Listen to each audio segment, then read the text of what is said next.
Kasi sasabi mo na doon. Ang kapal mo.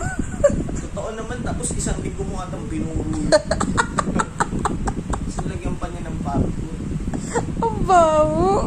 Tapos pagbuklat ko, na inis ako nun, pag palang amoy na ako.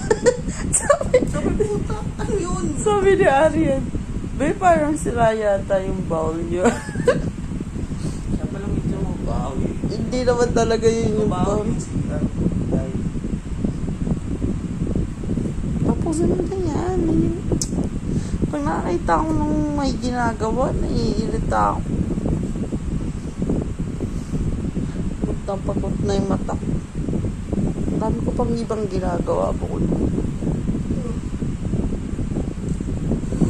tutupiin pa ba Oh, natin? pagod. Pag yung utak, run ng run. Pagpay mo na yan pa ko ha. Magbibigo na ako. Thanks. Tupay mo na yan ha. Awawang mukha yan.